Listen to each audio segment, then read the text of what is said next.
Hi guys, I'm going to try something a little challenging to shoot. What we're going to be doing today, and just follow with me, is we're working on a still life. You'll be drawing from this one here, and I'm going to show you on my paper here the tricks and tips to laying this out. So, I'm using my viewfinder and I'm going to be holding it up to, like, you won't be able to see it, right? Because your camera angle isn't the same as my eye angle. But you can get the picture of how I'm using a viewfinder.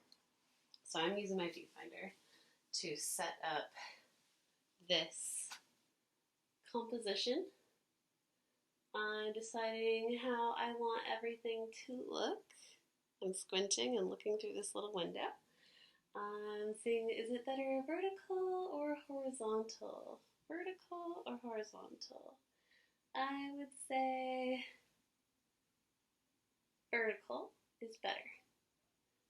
Cool. So now I know how I want it to look. And then I can use these little grid lines, these little marks, this little sight lines, to determine where everything falls into quarters. So I can see that where the top should be, where the bottom should be, and where all the objects in between are going to fall. So with that, I'm going to take, for you guys, I will use not a dark pencil. I'll use my charcoal.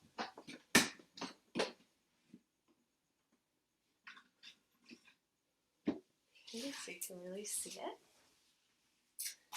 And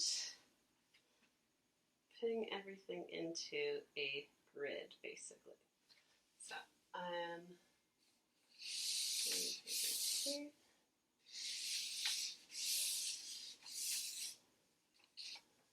And I'll do halfway there, halfway.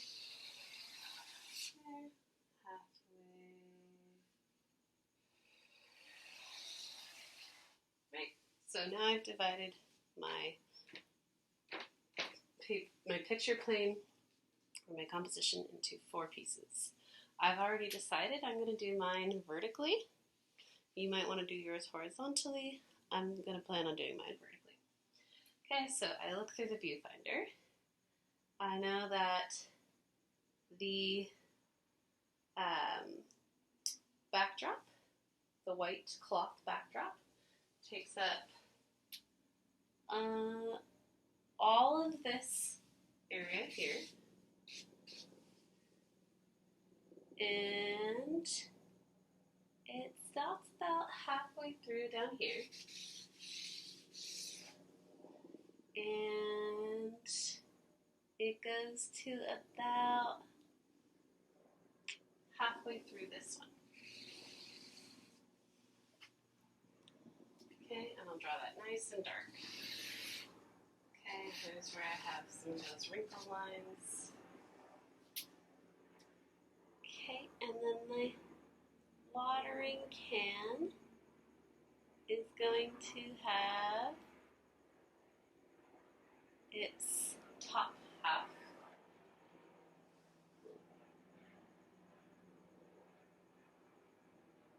It's, let's see,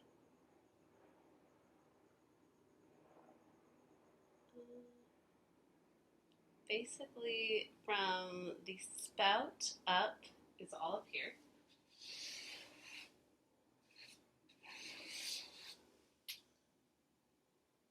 And its little circles up here. The spout comes out here. And the circles up about there. And then the jug is down here in the lower part.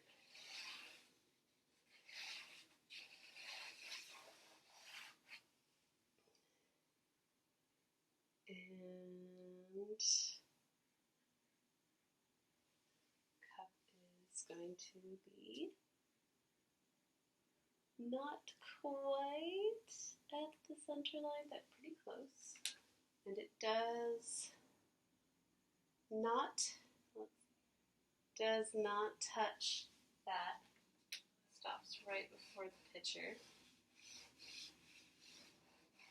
But its little arm does go there.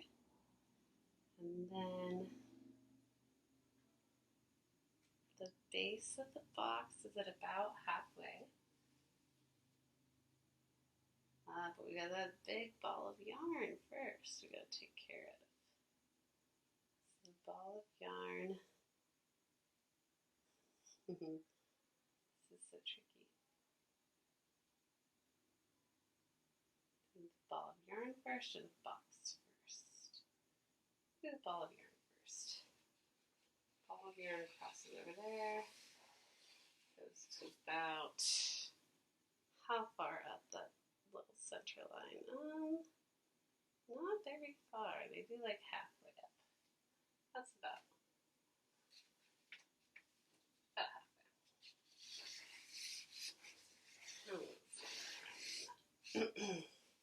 Okay. And the box is at that midline. Okay. And it recedes into the background.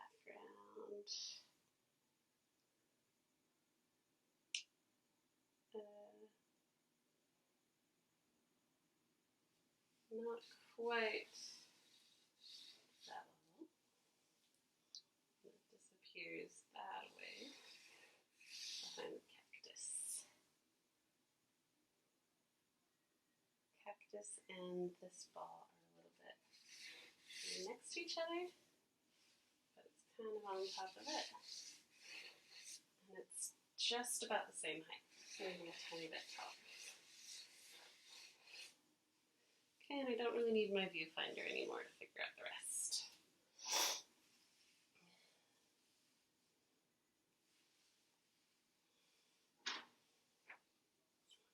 Then I've kind of gotten my spacing figured out.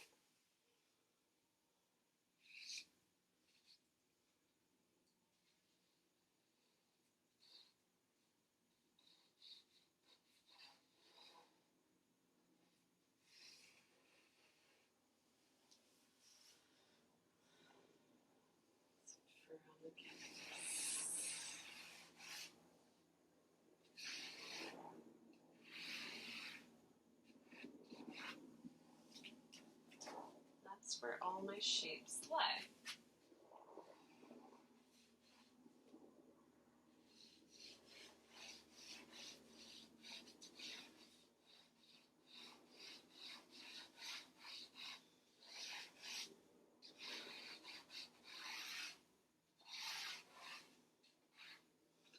Okay, now that I have all of my basic shapes in order, this is where I'll zoom in.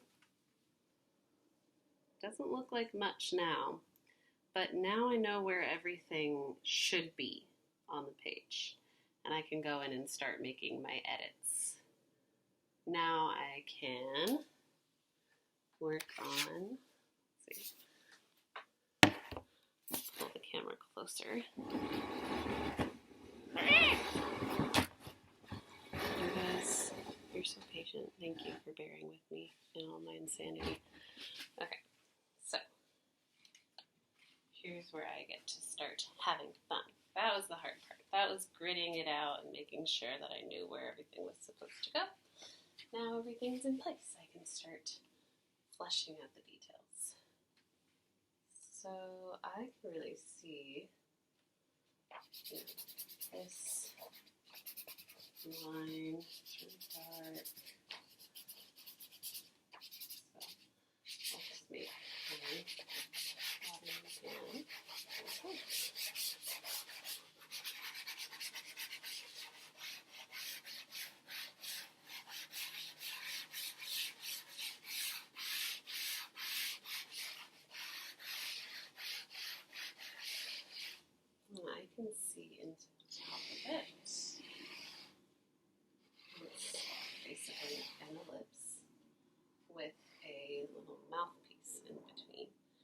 I'm holding up my stick at a distance and checking for the angle.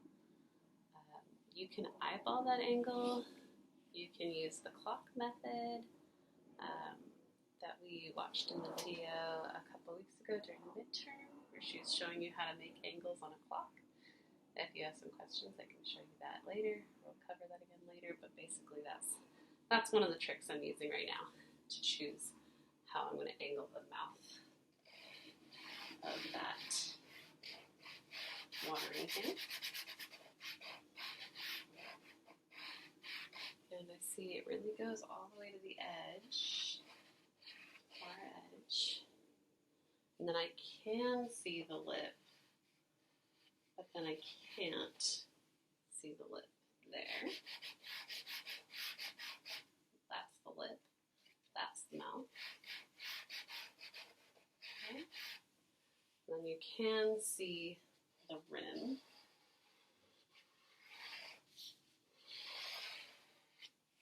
Okay. And then I can also see the underside of the watering can handle.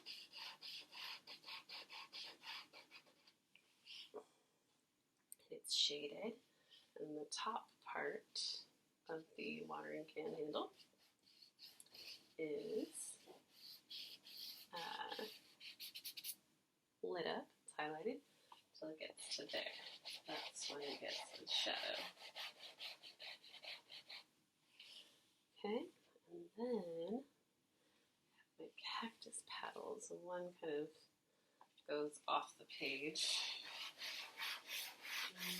That's not ideal, but it's fine for today. Exercising.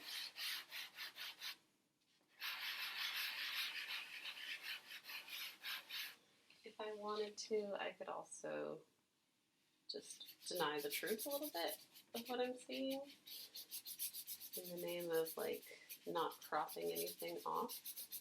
You can just pretend that it doesn't have that third paddle. It's up to you if you can fit it in.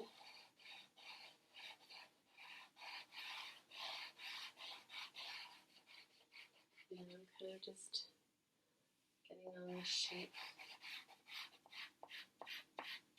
of that top far left. You see that it has a shadow on this left side, and the highlight is here. And giving it shade here on this side. And then the cylinder down here at the bottom, flushing that out.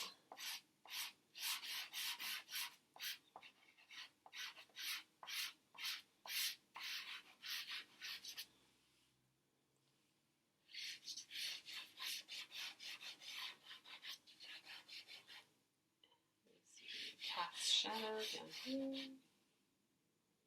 Some reflective light. So I want that reflective light to be showing right there. And then the ball of yarn does not overlap this little pot. So I just gotta get rid of that. And you guys will be working in pencil, so you'll actually be able to erase stuff. I'm working with charcoal just for the sake of giving you guys a, really dark picture to look at. Yeah. Alright, so now I have this funky ball of yarn. I won't spend a tremendous amount of time looking and trying to recreate it. I'll just go in and gesturally try to capture some of those lines.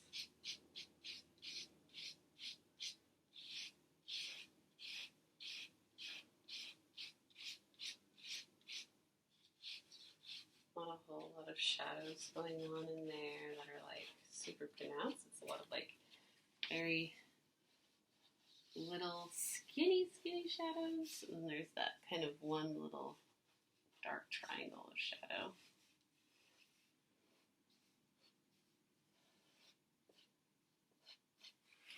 then it has one string coming off.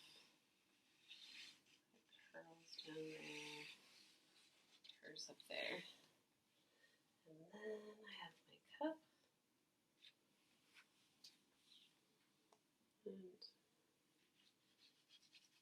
cup is shaded down there. Mouth of it is a lot wider than how I drew it, so I'm going to widen up that mouth.